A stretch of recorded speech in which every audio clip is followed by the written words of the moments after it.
Good afternoon. I'm Dr. Mark Andrew Holowchak, philosopher, historian, Thomas Jefferson scholar, and I'm in the Rotunda, Thomas Jefferson's library at the University of Virginia today. I visited this rotunda and the university on several occasions. Always marvel at the architectural wonders at UVA. That's the topic for another um, the Real Thomas Jefferson episode. Today, I want to talk about Jefferson's obsession, his love of books, his bibliomania. We know that he owned up to some 10,000 books in his lifetime, and he had several different libraries. And the question is, was this an instance of a sort of meretricious, a cheap, showy side of Thomas Jefferson, a desire to show off to other people about the number of books that he owned, or was it in the genuine interest of learning, of sharing knowledge, of him acquiring knowledge and sharing with other people? So this show you're familiar with by now is The Real Thomas Jefferson. The aim, of course, is to dispel the sort of postmodernist, fictive narratives of revisionist scholars who seem hell-bent on just destroying Thomas Jefferson, reducing him to a relationship with Sally Hemings that never happened, and to talk about his hypocrisy and racism. That seems to me a large waste of scholarly ink, given the depth and breadth of this person's mind.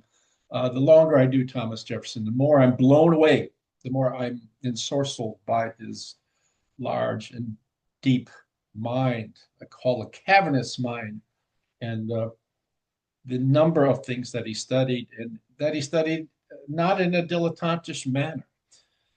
And so, it'd be only understandable that he would have a passion for books. But today I want to discuss whether that passion for books was grounded in actual acquisition of useful information, or whether it was just the result of a sort of meretricious side of Thomas Jefferson.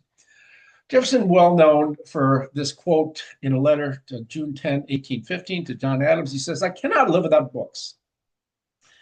What's seldom said is the addendum is after a comma. He says, "But fewer will suffice where amusement and not use is the only future object." What he means by amusement and not use is that Jefferson has just sold his library of some 6,500 volumes to the Library of Congress after it was burned down by British troops.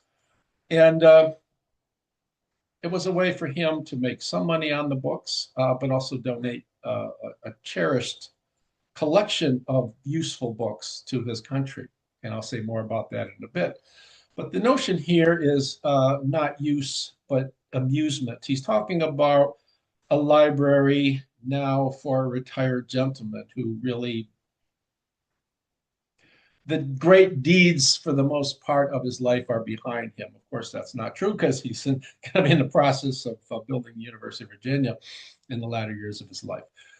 But anyway, so he's talking about a library meet for a retired person, namely someone who's interested mostly in moral improvement, not in accomplishing certain deeds, gardening, architecture, um, pleasure gardening, and things like that. I'll look at a quote from a philosopher who has influenced me, the Stoic Seneca, roughly contemporary of Christ, the tutor of Nero, who says in a letter to his disciple Lucilius, he says, "Nothing is so useful that it can be of any service in the mere passing. Multitude of books only gets in one's way, so it is if you're unable to read all the books in your possession. You have enough when you have all the books you're able to read. If you say, but I feel like opening different books at different times, my answer will be this: tasting one dish after another is a sign of a fussy stomach. Where the foods are dissimilar and diverse in range, they lead to contamination of the system, not nutrition." So the idea is, using an analogy of eating, one eats to sate one's appetite, to slake one's thirst, one drinks, so forth. The idea of is trying so many different foods is a matter of a fussy stomach, and when you have that aim in mind, no longer is nutrition, no longer is nourishment the goal, and that leads generally to disastrous results. It's the same with someone who collects books and reads a bit from one book and then from another, with no overall aim in mind. This quote was instrumental in changing my life in one measure.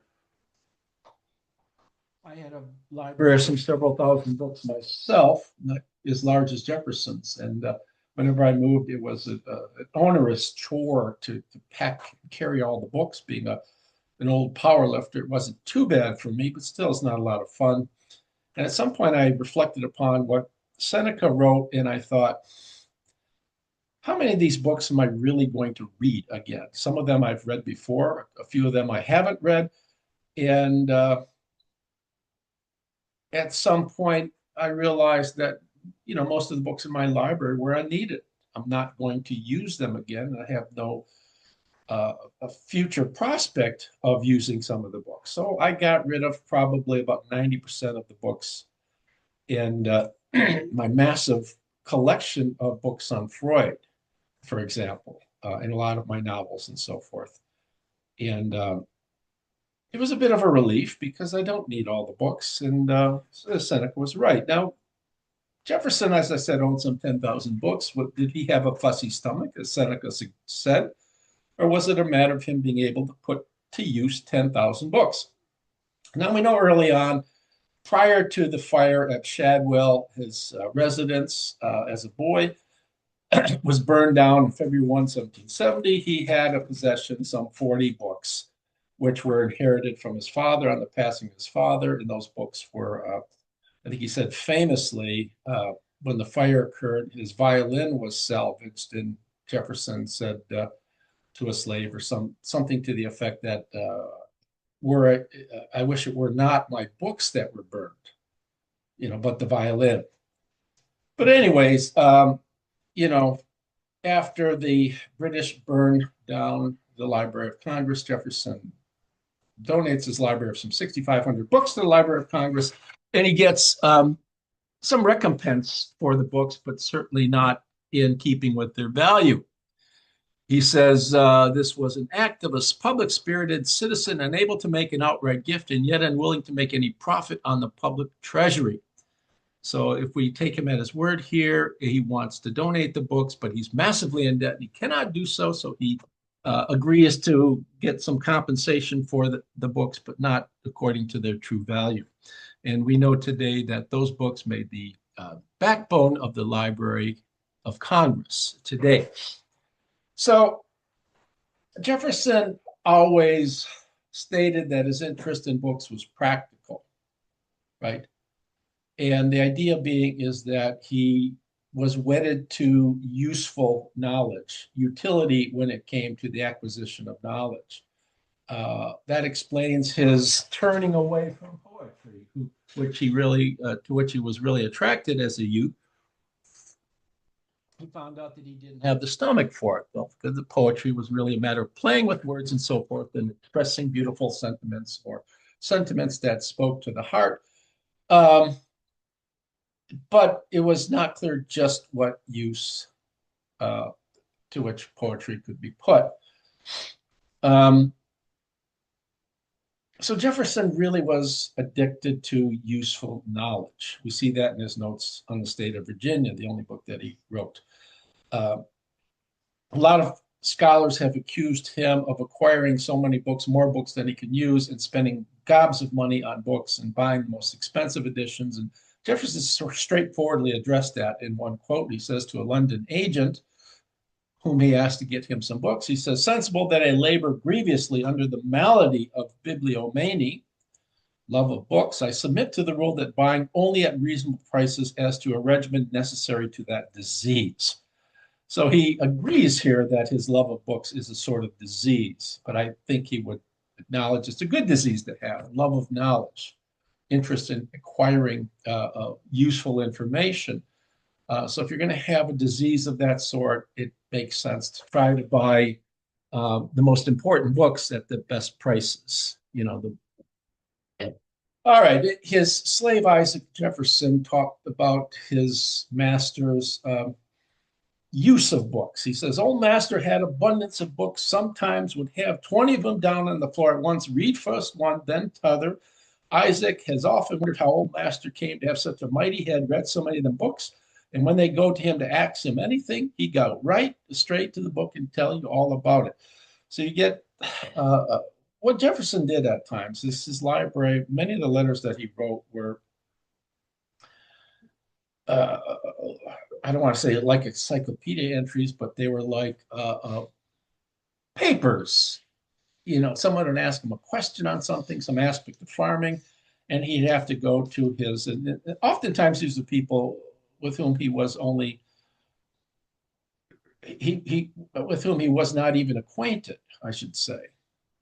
And he would go and it'd be like writing a research paper on agricultural techniques, on crop rotation or some such thing. So he'd pull out a bunch of books around the table, around his revolving nightstand, and then he'd have to do some research to try to answer the questions. So books were useful for him in that regard. So one of the first answers I say to whether or not Jefferson was acquiring books because he was just a bibliophilic hoarder. First answer is that that books were an invaluable asset in his library, right? As I said before, his books were research tools of valuable research that enabled him to address questions that came to him in letters or questions that came to him outside of letters, so forth. A second point, and this is a very important point, the books in his library were for the use of other people who were aspiring to learn, to acquire useful knowledge, especially young men interested in the law. He would want them, when Jefferson wrote to John Minor, a very important letter that talked about what lawyers need to know. And he thought an aspiring lawyer needed to be roughly omniscient to know everything about useful knowledge, because anything whatsoever could come up in a case and it would be aidful to any aspiring lawyer, any lawyer to have that knowledge stored up inside. So the idea is he wanted a knowledge that was also useful for other people. We need to understand that, his place on the mountain, Monticello, near Charlottesville. Charlottesville was only a small town at the time. And Jefferson, as it were, by building University of Virginia, put Charlottesville on the map. And the idea is that, the books were for both Jefferson's use and for the use of other people who might want access to his library. Now, the final answer is that, Jefferson, in some sense, had in mind for many, many years the building of an institution of higher learning, whether a college. As it turned out, it would be the University of Virginia. So we wanted to have in mind some overall plan for what books needed to be in that college's and that university's library. So having his own library, many of the books he donated with his last library upon his death to the university, he needed to really, his catalogs are extraordinary in terms of his system, his Baconian, Francis Bacon system of course, right? His tripart system of classification, right? History, philosophy, and the fine arts, and he broke down everything of useful information into those three categories, right? So the idea is that these would help him in his idea of setting up a useful library at the University of Virginia for the young men that would come there and be educated there. Now, Jefferson's late library, and he had a library of small books at Poplar Forest, was more for his own enjoyment, as he says, for his own edification. He thought that books were important instruments for encouraging. I use encouraging intentionally, morally correct action. Now, Jefferson thought that each of us is born with a moral sense, like we're born with eyes and ears to hear and to see. And of course, we don't need to be instructed on seeing or hearing, we just do it. But there's a manner in which we need to be instructed in learning what we're hearing and what we're seeing, right? Otherwise, we would just be, as William James once said, when your child opens his eyes, he sees a blooming buzz of confusion, right? We need to understand what we're seeing. We need to differentiate certain objects in our visual spatial in our visual space. So in his mature library, in his library for his own personal pleasure, he wanted, like, I read Seneca very much because Seneca's letters to Lucilius, his moral essays, they're so beautifully written, and they give you little chunks that inspire you, that teach you, uh, um, give you inspiration to do the right things and to eschew doing the wrong things, give you moral inspiration. And Jefferson says we all know what's right, we all know what's wrong. We don't always do what's right. We don't always avoid doing what's wrong. Oftentimes, it helps to give us a kick in the pants all the time. When Jefferson was ready to, in his retiring years, he wrote to his doctor, Vine Utley, talking about the importance for reading something useful upon which he can ruminate in the intervals of sleep. What he means by that, in the intervals of sleep, this is a very strange quote. Jefferson is talking about, well, imagine waking up in the middle of the night. If I read something, what do you do before falling back asleep? Uh, I'm a pretty good sleeper. When I wake up, I just fall back asleep. If something wakes me, like my dog barking, I call my dog and go back to sleep. But Jefferson, I mean, this is sort of a neurotic. He reads something morally inspiring prior to going to sleep. If he wakes up in the middle of the night several times, he can excogitate. He can ruminate on that nugget that he ingested just prior to going to sleep. I find that very fascinating. He writes, considering history as a moral exercise where lessons would be too infrequent to confine to real life. What he means by that is sometimes there's good fiction.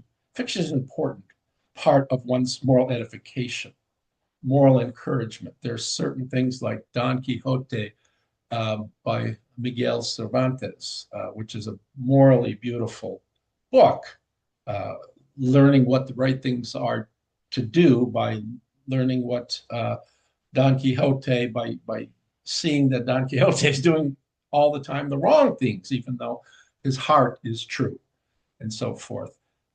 Tristram Shandy was another work of fiction.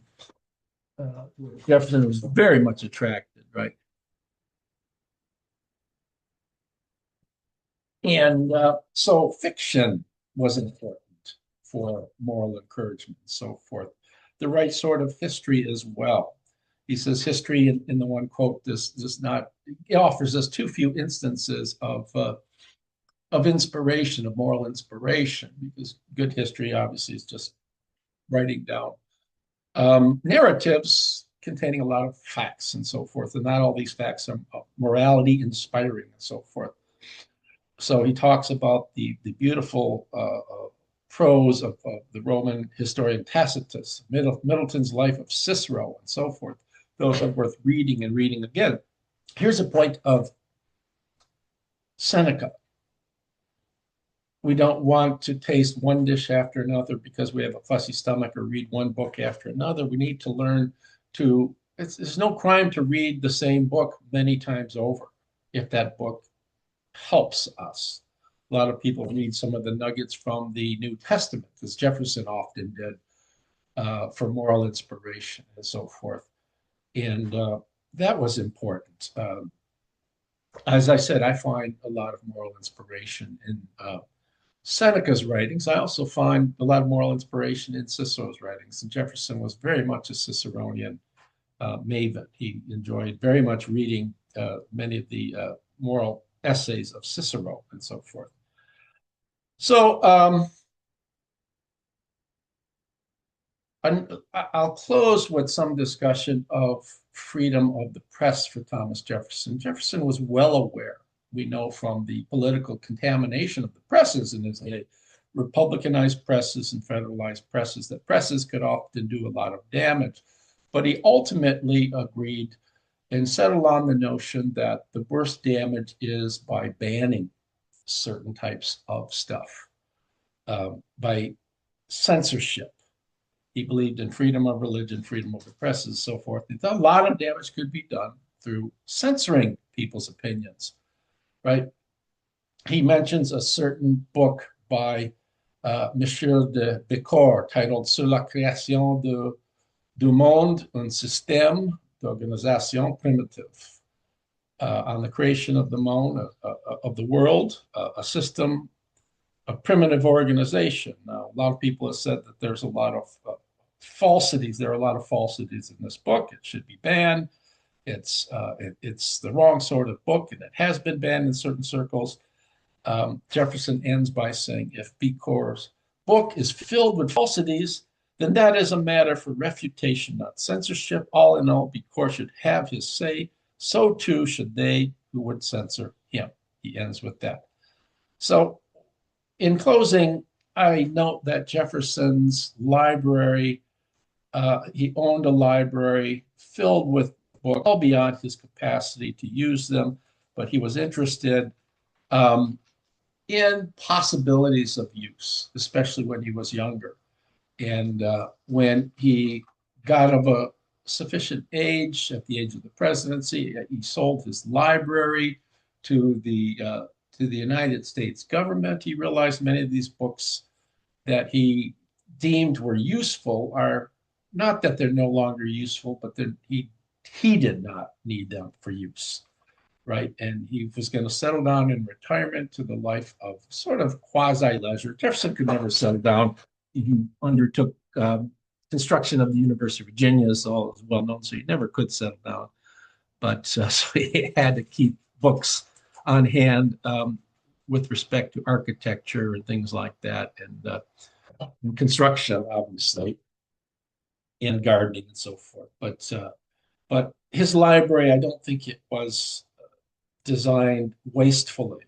It wasn't meretricious, cheap, or showy. It wasn't a matter of people coming in and saying, "My, how many books you got, Thomas Jefferson? You must be really smart." It really was a useful library for him and for other people. Many of the books were not immediately useful, but he saw them as being potentially useful. Many of the books he had early on in his possession were, of course, important for his writing his sole book, Notes on the State of Virginia. Anyways, I hope you like this. I am doing this solo, flying solo without Dr. Richard Bellato, who's on vacation for a month or so. So what I say to you, TTFN, we'll do it again next week. And please like this and share and access my other videos on the Real Thomas Jefferson, TTFN. Hi, just a scholarly note that since this last week, I was given two books. One is Politicizing Historical Scholarship on Thomas Jefferson, the Memoir of an Outsider. This was published some time ago. I have two copies of this. This tells of my ostracism, roughly, from the larger Thomas Jefferson revisionist woke community. Another just came out from Abbeville Press, and it's a beautifully done volume. It's called Sally Hemings, Race and Song and Dance Historiography: The Corruption of Jeffersonian Scholarship by Institutional Wokeism. This came out with Abbeville Press. It's in a handsome copy, a large collection of essays on Jefferson, Hemings, race, and the revisionist historiography. It's available at Abbeville Institute, and it's very reasonably priced, and it's also put together in 14 font Times New Roman for those old codgers like myself who would like a larger font for reading purposes. Anyways, if you want an autographed copy of that book, I can send you an autographed copy if you contact me at mholowchak@hotmail.com. Thank you.